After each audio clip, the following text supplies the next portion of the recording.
Managing a social media account is no joke. It's hard work. And I wish somebody would have told me at least these 7 things before I started social media for anybody, including myself. My guess is if you're listening to this episode, you either manage your own social media accounts or you manage accounts for somebody else.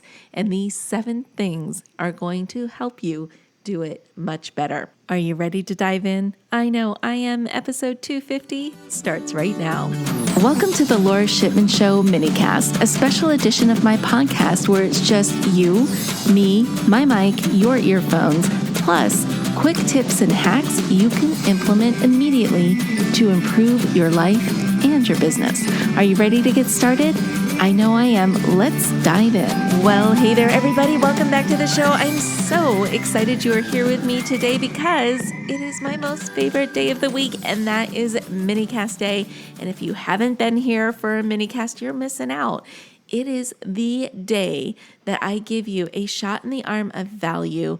You jump in, you learn something, you jump out, but then you have a job to do on the way out, and that is to execute what you've learned in this episode. And we just dive right in, so we're starting right now. So these are the 7 things that I wish somebody had told me before I started social media, regardless if it was for myself or for a client. I kind of wish I knew all of this before I started. Now, this is not in any particular order. It's just how I brainstormed them, and I thought I'd just share them with you. This first one, though, is really important, and it is that social media is a marathon and not a sprint. You have got to enjoy the process or else you will just go absolutely nuts.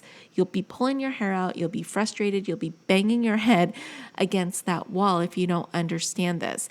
And what I mean by this is you are not going to see sales overnight. You never know who is watching you, who is listening to you, and what that thing is that's going to make them take that leap to possibly do business with you. All I can tell you is you need to be on your game and consistent and always dropping massive value to build people's trust, because honestly, you're hopping on social media as an unknown, right? People don't necessarily know you right away. And in order for them to want to do business with you, they have to know, like, and trust you. So knowing all of that, knowing that it takes time to build that trust and for people to pull the trigger to do business with you is not something that happens overnight. So don't beat yourself up, and don't beat your social media manager up either if you're not seeing results right away. It takes time, a lot of time, to create amazing content and get people to buy in. My second tip, or the second thing I wish I had known, is how important it was to be the forefront of your business. That means your picture is out there, you're on camera a lot. And so when you are doing social media for maybe other companies, like if you're a social media manager, you want to talk to your client and say, I need video of you. I need headshots of you so I can put them in the graphics so people get to know who you are. And once they know who you are, what your mannerisms are, what your voice sounds like, where your inflections are, how excited you get about things, they can imagine what it would be like to work with you. And this is especially important for coaches, right? Because people want to know what that voice is and who is it that they're going to be working with. And you can't get that a lot from just a picture. So if I could go back a couple of years, I would be more in front of the camera and not worry about having the perfect backdrop or having that Instagram ready office. Actually, the more authentic you can be in your video or in your pictures is what your audience wants to see. They want to see the real you. And I wish I had understood that a little bit earlier than I did.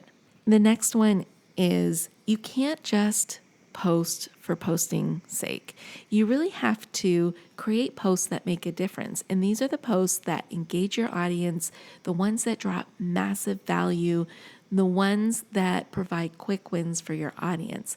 The ones that you just kind of throw together and slap up on a social media wall, they're not going to get you very far. It's the ones that you actually are thoughtful about and really ask some serious questions, like, why in the world would my audience care if I even post this? What's in it for them?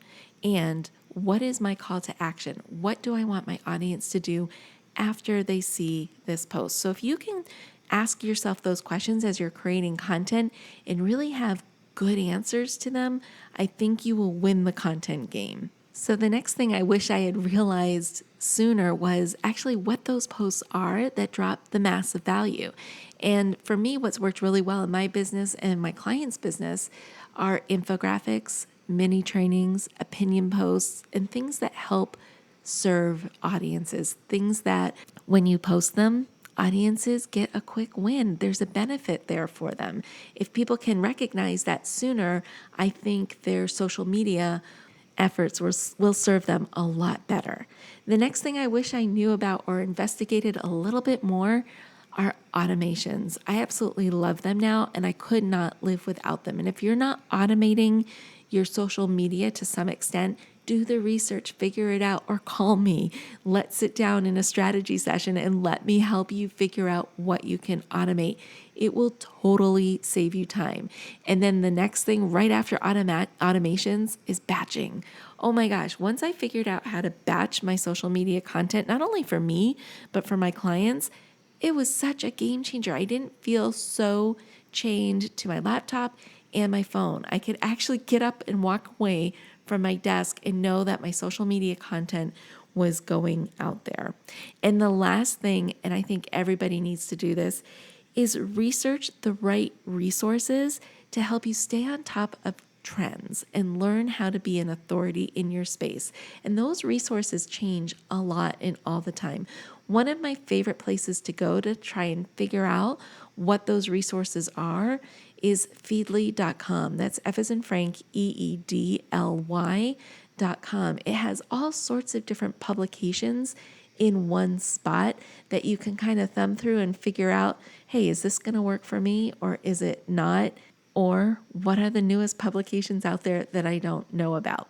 So anyways, those are my tips. Those are the 7 things I wish I had known about social media before I got to where I am today. And I'm hoping I'm creating a shortcut for you and you're going to take my advice and check out some of the tools and resources I mentioned in this minicast.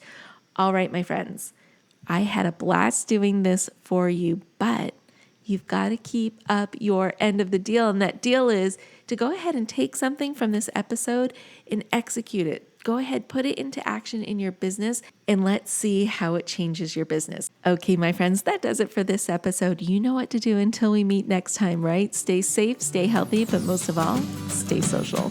Hey, before you go, I have a question for you. Are you loving the show? Let me know about it. Take a screenshot of the episode you are listening to and drop it in your social media posts or stories, or better yet, give this show a review on iTunes or your favorite podcast app, letting me know that you listened in. If you have a topic or a show idea, please don't be shy. I want to hear from you. Send me an email or a DM. I would love to hear your suggestions. All the links are in the show notes. Anyways, I just wanted to say thank you, as always, for tuning into the show today and every day you listen in.